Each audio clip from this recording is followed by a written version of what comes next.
Welcome to the Lionel Gelber Prize podcast. My name is Diana Fu, and I teach at the Munk School of Global Affairs and Public Policy. I'm also a non-resident fellow of the Brookings Institution. My special guest today is Professor Susan Shirk, author of the Gelber Prize shortlisted book, Overreach: How China's Domestic Politics Derailed Its Peaceful Rise. Professor Shirk is one of the most influential experts working on U.S.-China relations and Chinese politics in the U.S. Professor Shirk is the founding chair of the 21st Century China Center at UC San Diego and author of numerous impactful books, including, of course, Overreach. So Professor Shirk, welcome to the podcast and congratulations on being shortlisted for the Lionel Gelber Prize. Well, thanks so much, Diana. I am absolutely thrilled, and it's great to have the chance to have this conversation with you. Wonderful. So Professor Shirk, as world leaders seem all to be carefully strategizing relationships with China's government, with Beijing, your book is obviously very timely. And the prologue starts with a bold claim that is rather alarming, which is that a new Cold War has begun. Could you please share with our audience one piece of information or argument from your book that you feel is commonly misunderstood?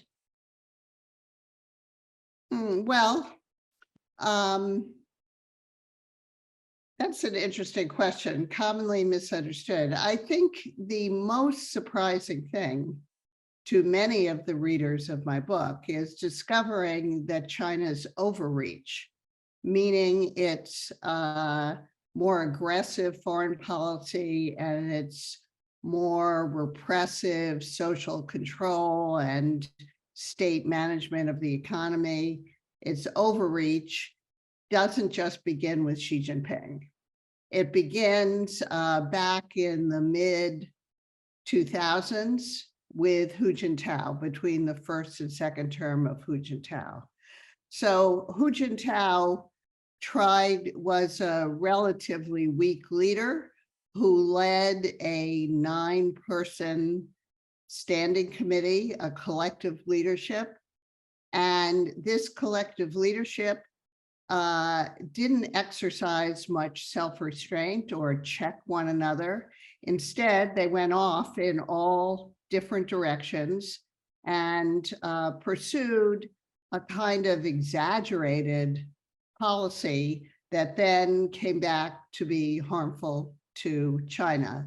But of course, then once Xi Jinping takes over in 2012, he is able to make the case that this collective leadership also was very corrupt, and that there's a need for a more concentrated leadership. He pursues that kind of leadership, and then overreach becomes even worse.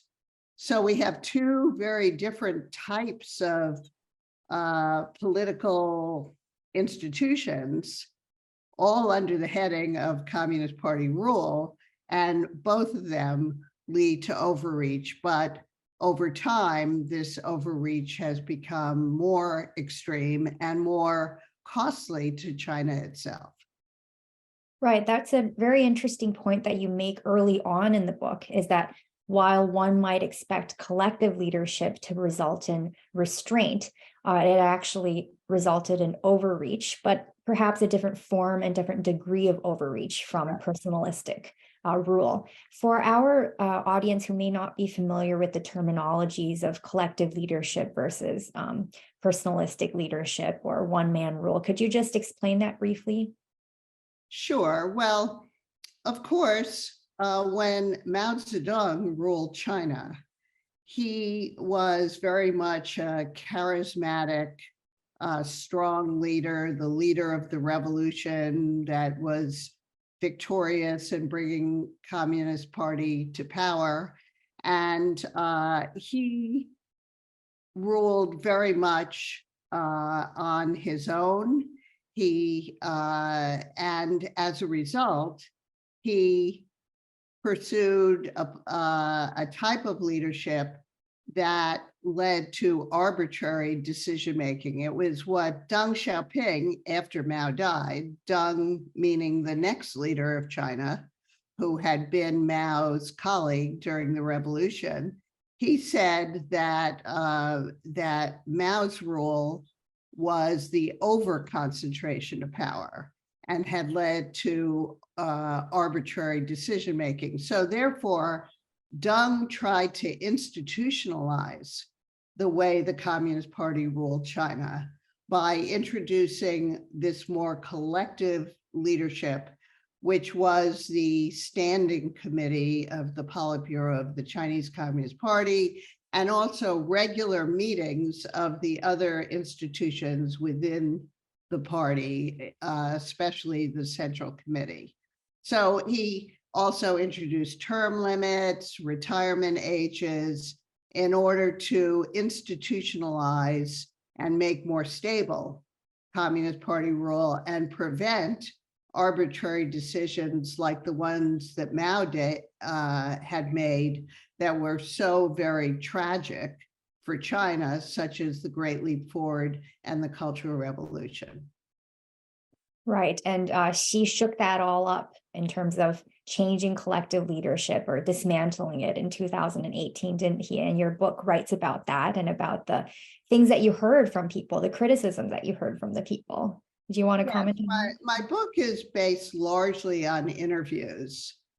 Because I served in government in the Clinton administration, and because I've been studying China for so long, since the 1960s, I really have a very broad network of acquaintances in China that I've been able to take advantage of and done a lot of interviewing over many decades. And yes, I had never heard as much criticism of a leader as I heard of Xi Jinping. And that criticism began, even shortly after he took over in 2012, because he did dismantle collective leadership. So from the standpoint of many party insiders, what he did was dismantle this type of system that Deng Xiaoping had introduced. So he destroyed the Deng Xiaoping legacy and made a U-turn back to a kind of Mao-like system of concentrated leadership. Mm-hmm. Speaking of your time formerly as Deputy Assistant Secretary of State with the responsibility for China, Taiwan, Hong Kong, and Mongolia, and because you've had decades of experience, not just studying Chinese elite politics from afar, but actually meeting in person, and sometimes multiple times with the movers and shakers of Chinese politics, what would you say has changed the most about the government system, as well as about collective, or not collective, but about elite leadership in China? Well, China has gone back to a system similar to that Mao had used, which in my first book, I call virtuocracy. And political loyalty is more important than professional competence and job performance. So what this means, especially under Xi Jinping, is that Xi is so nervous about whether or not the subordinates are truly loyal to him, or whether they might organize to replace him in a coup-like action, that he has carried out this anti-corruption campaign beginning in 2013, which is effectively a purge of all the real or imagined rivals to Xi Jinping. So that puts tremendous pressure on the system, and basically all the officials in the system are competing with one another to survive and to advance up the ladder. And the way they do that is by bandwagoning on Xi Jinping's policies, trying to get out ahead in front to prove how loyal they are. And of course, not daring to report the costs of Xi Jinping's policies to him. So it's a system which really generates this kind of overreach. It's not just Xi Jinping's character or his own beliefs, his own ideology. It's really the nature of this system which leads to overreach. Mm-hmm. And would you say that under Xi, he's taken virtuocracy, which is contrasts with meritocracy? Would you say that he's taken it to new heights, and that's the difference between Xi and previous administrations? Well, it's an important part of it. We see today, for example, we just had the annual meeting of the National People's Congress. And what we see is that the party, which under Deng had delegated a lot of the authority for management of the economy to the technocrats in the state council ministries and departments. Now the party and Xi Jinping himself are taking over the decision-making, even right down to the micromanaging of the financial system and the economy. So that's really worrisome. And we saw this also in the COVID lockdowns, right? The extreme zero COVID approach. People, both foreign investors and observers, as well as people inside China, are starting to have concerns about the competence of the policymakers. Not just their policy preferences, but they're making what appear to be so many mistakes that are really damaging the economy. In particular, unemployment has returned. There's a real estate crisis. Economic growth has slowed down. There are a lot of problems that are self-inflicted. Youth unemployment, right? So worries about competence, and that's related to this shift in authority from the more technocratic parts of the government to the party loyalists. Right. And we certainly saw that even before the recent National Congress in the 20th Party Congress. We certainly saw all the yes men. Didn't matter how badly they screwed up, as long as they were yes men and loyal to the Communist Party, they got promoted.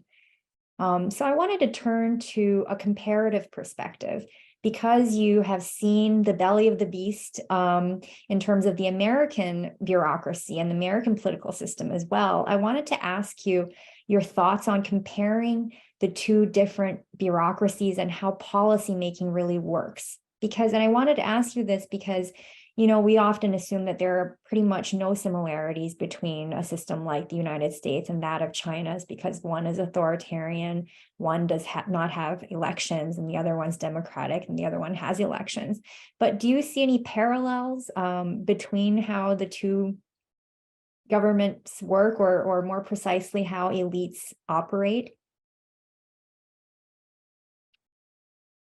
Well, American political system has its own problems, as we've seen very clearly over the past 6 years or so.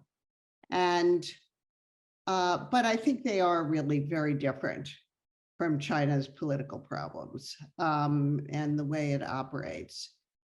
But the last chapter of my book does turn to policy, including US policy. And I think that the United States is tending toward a kind of overreaction to China's overreach. So, and what do I mean by that? What I mean is that that we've seen this more aggressive foreign policy, tremendously repressive domestic policy, especially in Xinjiang, and of course, the sudden Beijing takeover of Hong Kong that really got a lot of attention from people outside of China, especially in the United States.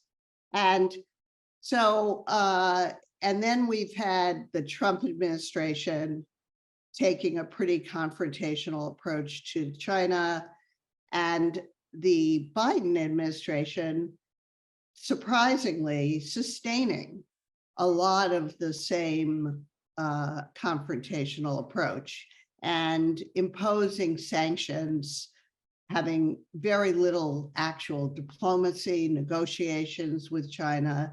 And the rhetoric has been quite sharp as well toward China. So it's no surprise that Americans have become extremely negative toward China. They see China as a more serious threat.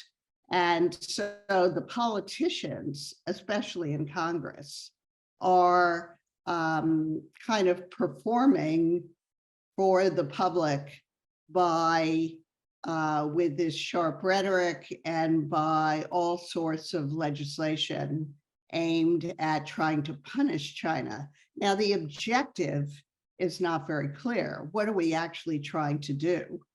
I believe that what we should be trying to do is to encourage China to moderate its policies, to use carrots and sticks, and sometimes threaten to use sanctions if need be, but as part of a diplomatic strategy in order to induce some more pragmatic flexibility on China's part, which of course will reduce the costs to them as well. Right now, they're confronted by a backlash by the United States, its allies and friends, a lot of European countries, and even countries in the third world.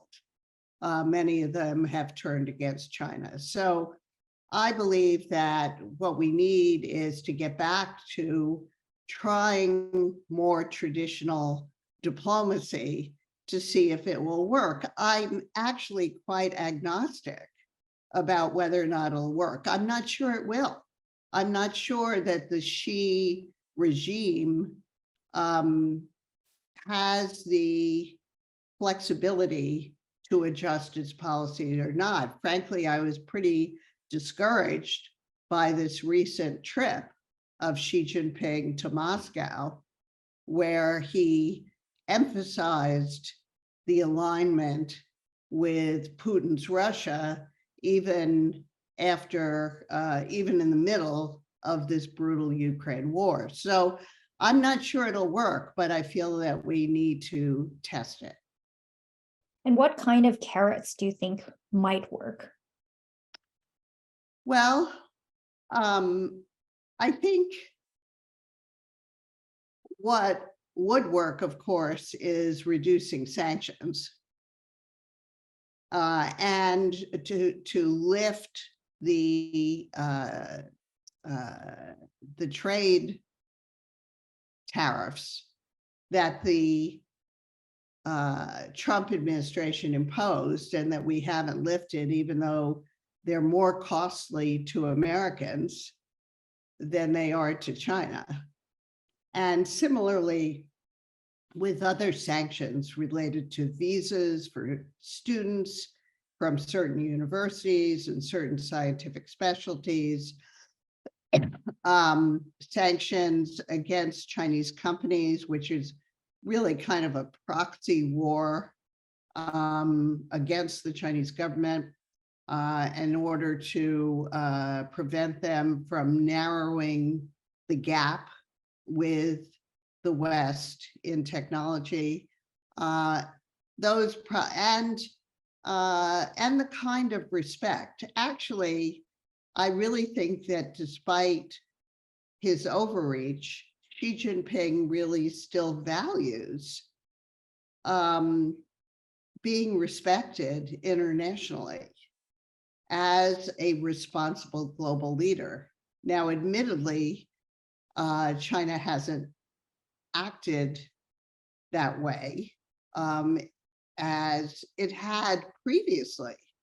You know, if you look at our experience with China from the introduction of the reforms in 1979 all the way to say about 2007-8, China's behavior had earned it a lot of respect as a responsible global power and acted with restraint. So, and the United States and other Western countries were welcoming China to play a more of a leadership role in global institutions and global decision-making. So I think that status, respect, is still an important motivator, potentially, for China's decision makers.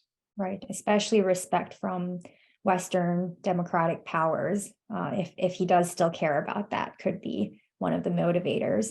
So just the last question for you, Professor Shirk, given that you've written about how this Cold War that is brewing is not just in the political realm, but also extends to the social realm, cultural realm, informational sphere, technological sphere, just about every sphere we can imagine, what hope do you have for a reintegration or re-engagement with China in the near, let's say, 5 years? Well, I guess because of my my connections and my relationships with people in China, I'm aware of the fact that not everyone in China agrees with the way Xi Jinping is leading China. And there are many people, especially, of course, the better educated urban population, the people who live in coastal China, probably more than people who live in inland China, but the growing middle class, you know, they really are quite cosmopolitan in their views. Now, the Great Firewall and the censorship, surveillance, all of these things are making it more difficult for people to get information from abroad. But still, I'm aware of the fact that Chinese society is really quite diverse. People have different points of view, and the middle class is growing. It seems to me that the current situation in China is not really very stable over the long term. For one thing, there's no power sharing at the top, which makes Chinese officials, Chinese politicians quite discontented. The middle class has a lot of worries. They're frustrated. So I can't tell you exactly what will happen. The way I think about it sometimes is I can't predict what will happen, but when it happens, it won't be surprised. I won't be surprised. I think that there's a lot of human agency in the story I tell in my book. It's not mechanistic and absolutely predictable. That was true for the past. I think it's true for the future. So all sorts of things could happen. And I hope that in the United States and other Western countries, there will also be a really sensible debate about China policy, so that we too may devise a policy which has more focus on diplomacy and is more effective at working with China. So I think there are possibilities for the future. I haven't given up. And I certainly don't think we are doomed to an actual fighting war in the future. So I saw how well we managed to get along with China for quite a long time. And therefore, that gives me some hope that we can do it again. Well, that's a very deft and diplomatic answer to an impossible question about predicting China's future. So, to our audience members, if you haven't already read and bought a copy of Overreach, I hope that this podcast convinces you to do so. It just came out in October 2022 with Oxford University Press, and it really features what Professor Shirk has said in the end, which is it features the people. So many times we tend to overlook the people for structural explanations in political science, but her book and her experience in China really brings to light how people and agency can really affect the trajectory of politics in ways that are very unpredictable. So thank you so much once again, Professor Shirk, and congratulations again. Well, thanks so much. I really enjoyed our conversation.